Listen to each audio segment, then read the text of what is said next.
Hello friends, here I am back with the lecture number 11 on smart read vocab. आज इस lecture में मैं discuss करने वाला हूँ स्मार्ट रीड ड्रिल नंबर 11 में यूज्ड पैसेज के इंपॉर्टेंट वर्ड्स को। So without taking any more time, चलिए शुरू करते हैं। And friends, let me tell you, ये जो पैसेज है स्मार्ट रीड ड्रिल नंबर 11 में, for the very first time हमने पिक किया है फिक्शन से। यानी ये जो पैसेज होगा ये एक नॉवल से पिक किया है, फिक्शनल नॉवल है, वहाँ से पिक किया, very popular novel it is. So मज़ा आएगा आपको करने में। एंड उसी पैसेज से ये कुछ इंपॉर्टेंट वर्ड्स आज मैं डिस्कस करने वाला हूँ। So the very first word of today is flickering. Flickering का रेफरेंस दिया गया है in the flickering light of the circus tents. Circus tents के अंदर लाइट जो है वो कैसी है? फ्लिकरिंग है, एडजेक्टिव के तौर पे यूज हो रहा है फ्लिकरिंग। एंड मीनिंग चेक करें, moving rapidly back and fourth, appearing and disappearing quickly. Hindi language में बात करूँ तो फ्लिकरिंग का मतलब होता है अस्थिर, यानी जो स्थिर ना हो, बदले बहुत तेजी से, उसको बोलते हैं। और लाइट के कॉन्टेक्स्ट में अपीयरिंग एंड डिसअपीयरिंग क्विकली। चलिए इमेज से ज़्यादा बेटर वे में आप समझ पाएंगे। देखिए, बल्ब है, जो लाइट है उसकी फॉल्टी बल्ब लग रहा है मुझे ये, या इलेक्ट्रिसिटी में कोई प्रॉब्लम है, पावर सप्लाई में कोई प्रॉब्लम है, जिससे ये वोल्टेज फ्लक्चुएशन इतना ज़्यादा हो रहा है कि बल्ब, आप देख रहे हैं लाइट उसकी जा रही है बहुत तेज़ी से और वापस भी आ रही है बहुत तेज़ी से। सो ये क्या कर रही है? फ्लिकर कर रही है लाइट। आई होप आपको समझ में आ गया होगा, बहुत ईजी है इसको समझना। सिनोनिम्स की बात करें तो फ्लटरिंग फ्लैग के कॉन्टेक्स्ट में भी आता है। हवा बहुत तेज चल रही हो तो फ्लैग्स फ्लटर करते हैं, विंग्स फ्लटर करते हैं। वेवरिंग सेम मीनिंग है, शिमरिंग सेम मीनिंग है। चलिए बात करते हैं इसके एंटोनिम्स की। कोई चीज़ अगर बदल रही है बहुत तेज़ी से, उसकी जगह पे लाइट कैसी है? स्टेडी है, कांस्टेंट है। सो यहाँ पे ये इसके एंटोनिम्स है। आई होप अभी ये वर्ड आपको पूरी तरीके से क्लियर हो गया होगा। Now let's move to the next word. The word is enigmatic. Reference point दिया है the secrets of an enigmatic figure known only as the illusionist. The secrets of an enigmatic figure known only as the illusionist. अब ये जो illusionist word है, इससे भी आपको कुछ कुछ समझ में आ जाएगा। चलिए मीनिंग समझते हैं। मिस्टीरियस, रहस्यमयी, पजलिंग, जो कंफ्यूज कर दे आपको, डिफिकल्ट टू अंडरस्टैंड और इंटरप्रेट। ये बहुत आसान है, ये जो फ्रेज है इससे समझ में आ जाएगा आपको। या यानी कि कोई ऐसी चीज़ जिसको समझना, या कोई ऐसा व्यक्ति जिसको समझना बहुत डिफिकल्ट हो, कॉम्प्लेक्स हो, उसके लिए हम यूज़ करते हैं एनिग्मेटिक। लोगों की पर्सनालिटी एनिग्मेटिक होती है, चीज़ें भी एनिग्मेटिक होती हैं, जगहें भी एनिग्मेटिक होती हैं। चलिए डिस्कस करते हैं इसको। अब ये एक बहुत पॉपुलर टेम्पल है बीकानेर में, करनी माता का टेम्पल है। अब इसके बारे में कहा जाता है कि इस टेम्पल में रैट्स का जो एग्जिस्टेंस है ये मिस्टीरियस है। लोगों को नहीं पता कि रैट्स यहाँ पे इतने सारे क्यों पाए जाते हैं, बाकी टेम्पल्स में क्यों नहीं पाए जाते, यहाँ क्यों पाए जाते हैं। अब जो भी रीज़न है, जो भी उनके पीछे मिथोलॉजी है, जो भी मिथ्स हैं या जो भी मान्यताएं हैं उनकी, वो जो भी देते हूँ, पर हाँ ये ज़रूर है कि ये एनिग्मेटिक है। ये जो प्लेस है ये एनिग्मेटिक है, यानी it is complex to understand कि ऐसा यहाँ पे क्यों हो रहा है। नाउ ये बहुत पॉपुलर यूट्यूबर हैं एंड इनका नाम है सुहानी शाह। अब गूगल सर्च करेंगे या यूट्यूब सर्च करेंगे तो आपको ये मिल जाएंगी। बेसिकली ये एक मजिशियन है, या ये अपने आप को मेंटलिस्ट भी बोलती हैं। अगर आप इनकी कुछ यूट्यूब वीडियोस देखेंगे तो आप देखेंगे, आप पाएंगे कि ये क्या कर रही हैं। सामने जो ऑडियंस बैठी है उनमें से जो भी लोग इनके पास आते हैं एज एन ऑडियंस, ये क्लेम करती हैं कि ये उनका माइंड पढ़ लेती हैं, और इन्होंने दिखाया भी है वीडियो में करके। सो अगर कोई ऐसा कर लेता है कि आप क्या सोच रहे हैं मैं आपको बता दूँ, सो मेरी जो पर्सनैलिटी होगी वो कैसी होगी? एनिग्मेटिक। सो सिमिलरली यहाँ पे सुहानी शाह एक एनिग्मेटिक पर्सन है, क्योंकि because it is difficult to understand कि वो ये कैसे कर पा रही हैं। सो ये वर्ड आपके लिए आई होप क्लियर हो गया होगा।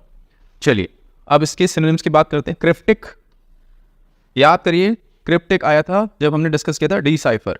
आपको याद होगा, आई बिलीव वो सेकंड या थर्ड लेक्चर था जहाँ पे हमने डिसाइफर वर्ड यूज़ किया था, डिस्कस किया था। मिस्टीरियस, रहस्यमय।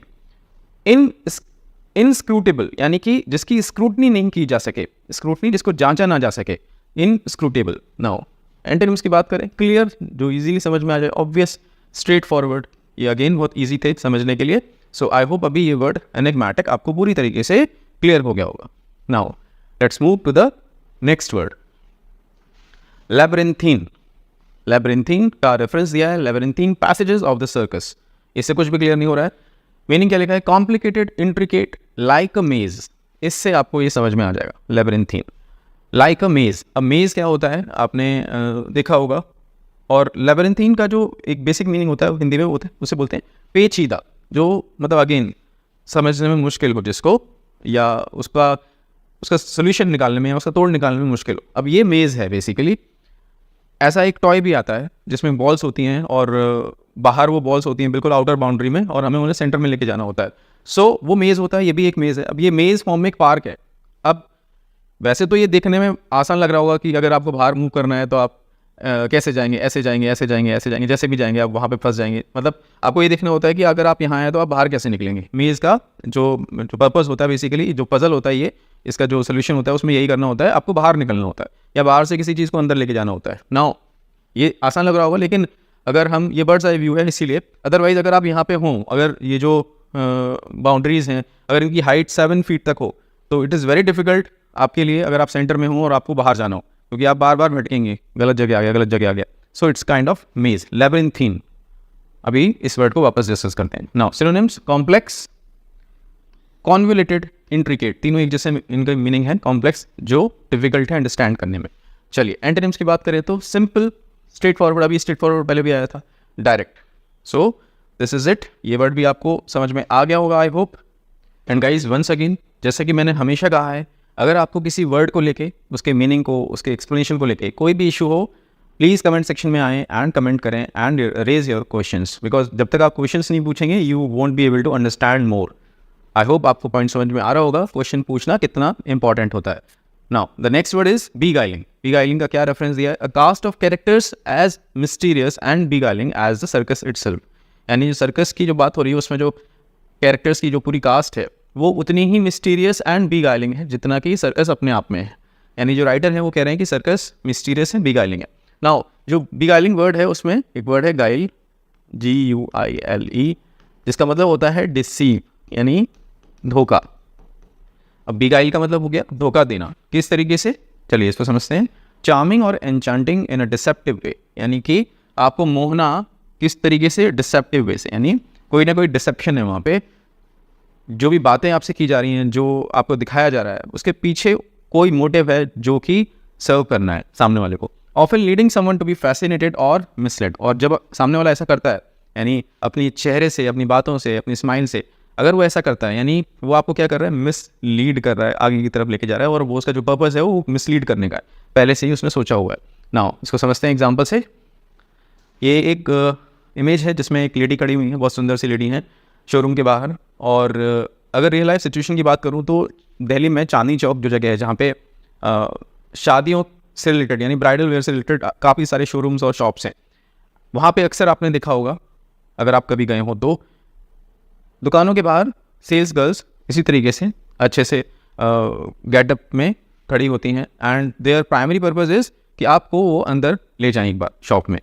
जब वो हो जाता है तो अंदर अगेन सेल्स पीपल जो बैठे हैं वो बातों में इतने माहिर होते हैं कि आपको ऐसा फील कराएंगे कि you are the only customer, जो उनके लिए भगवान, ठीक। और होता क्या है अल्टीमेटली, आप 5,000 की वर्थ की चीज़ के 15,000, 20,000 या 25,000, 50,000 दे के चले आते हो, एंड देन आपको समझ में आता है कि ये आपके साथ क्या हुआ, धोखा हो गया। So you feel beguiled there. I hope आपको समझ में आ गया होगा। नाउ एक और एग्जांपल है, इसी से मेरे को याद आया शोरूम से, जब अभी डिस्कशन हुआ।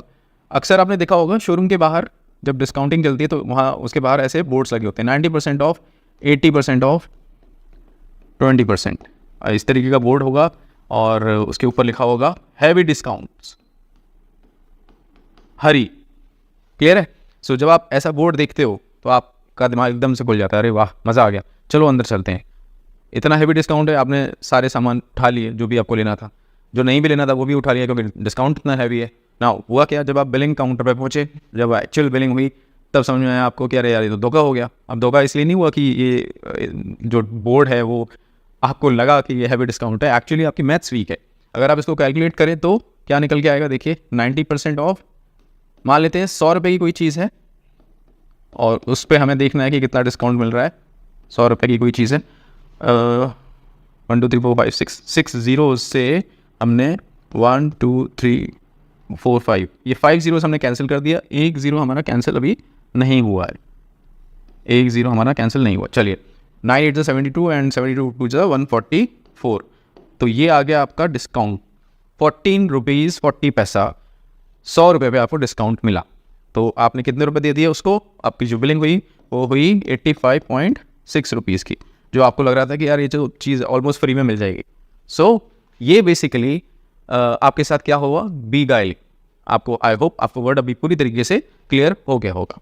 चलिए बात करते हैं इसके सिनोनिम्स एंड एंटोनिम्स की। एल्यूरिंग, कैप्टिवेटिंग, एंटाइसिंग, तीनों एक जैसे हैं। मोहने वाला, कुछ भी ऐसा जो मोहने वाला है उसको हम बोल सकते हैं एल्यूरिंग, कैप्टिवेटिंग और एंटाइसिंग। ऑपोजिट यानी एंटोनिम्स की बात करें, रेपेलिंग, दूर भगाने वाला, डिस्करेजिंग, अनअट्रैक्टिव, ये सारे हो गए इसके एंटोनिम्स। आई होप अभी ये वर्ड आपको पूरी तरीके से क्लियर हो गया होगा। बी गाइलिंग, आप अपने अपनी रियल लाइफ कॉन्टेक्स्ट में भी सोचिएगा कि कभी क्या आपके साथ ऐसा हुआ है जब आप बी गाइल्ड हो गए हों, एंड अगर हुआ है तो प्लीज़ अगेन कमेंट सेक्शन में मेंशन कीजिए। इससे क्या होगा, ये वर्ड और स्ट्रेंथन हो जाएगा आपकी मेमोरी में। चलिए next word is peculiar. Peculiar का रेफरेंस क्या दिया है, drawn to a peculiar book hidden in a forgotten corner. Peculiar book hidden in a forgotten corner, यानी कोई जगह है उस स्टोरी में या जो भी नॉवल है उसमें जो कहानी है, वहाँ पे कोई जगह है जो जहाँ पे एक पिक्यूलियर बुक है जो छुपी हुई है कहीं किसी फॉरगॉटन कॉर्नर में। ऐसा कोई कॉर्नर जहाँ पे किसी नज़र नहीं जाती है, वहाँ पे कोई किताब रखी हुई है। सीधा सीधा ये मीनिंग है। मीनिंग क्या लिखा है, अनयूजुअल और strange, often in a way that is distinct और particular to a certain person, thing और सिचुएशन। यानी अजीब सा कुछ, पिक्यूलियर अजीब सा।